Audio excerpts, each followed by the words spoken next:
حاجت کا پورا نہ ہونا بے عزت ہونے سے کہیں زیادہ بہتر ہے۔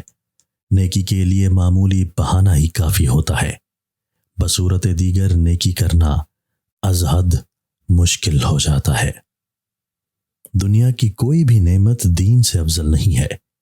کامل عقل یہ ہے کہ ماں سوائے رزاق حقیقی کے کسی دوسرے پر توکل نہ کرے اور ہر حال میں صابر رہے۔ دولت کے پیچھے بھاگنے والا اپنے آپ کو ایک اندھے کنویں کی طرف دھکیل رہا ہوتا ہے۔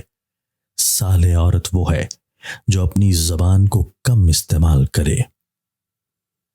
جس نے دنیا کا دامن تھاما وہ ذلیل ہوا، اور جس نے رحمت الہی کا دامن اپنے ہاتھ میں لیا گویا وہ ولی ہو گیا۔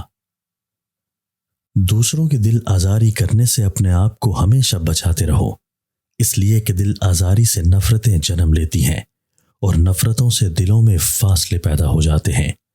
جب دلوں میں فاصلے پیدا ہو جائیں تو پھر انسانوں کے مابین محبتیں کم ہونا شروع ہو جاتی ہیں۔ اگر طاقت رکھتے ہو تو کمزوروں پر اپنا ہاتھ مت چلاؤ اور ان پر ظلم مت کرو اور بے حیا مت بنو، کیونکہ جب بندہ بے حیا بن جاتا ہے تو اس کا ضمیر ظالم اور مردہ ہو جاتا ہے۔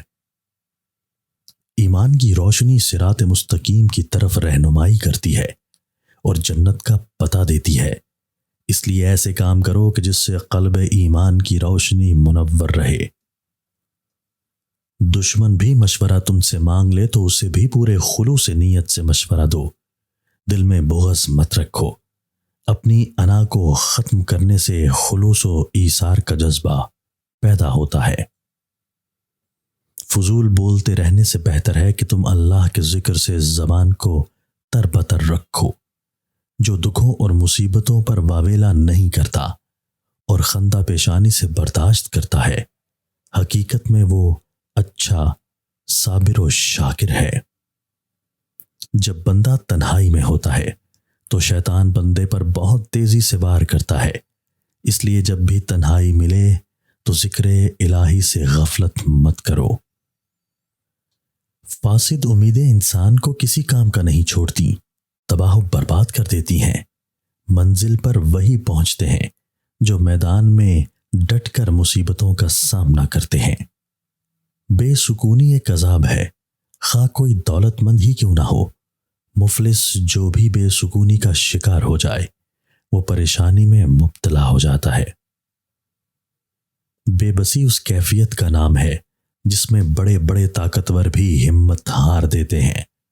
دنیا میں محبت کے پھول بکھیرو گے تو تمہارے راستے سے کانٹے خود بخود دور ہوتے جائیں گے۔ پانی میں نیم کے پتے اور 3 قطرے ناریل کے تیل کے ڈال کر نہا لیں، 90 سال تک بدن کے کسی اعضاء پر خارش نہیں ہوگی۔ بیٹیاں رحمت ہوتی ہیں، لہٰذا بیٹیوں کو چاہیے کہ وہ اپنے کردار کو اسلامی سانچے میں ڈھالنے کی بھرپور کوشش کریں۔ اللہ کی رحمت کاملہ ان کے ساتھ ہوگی۔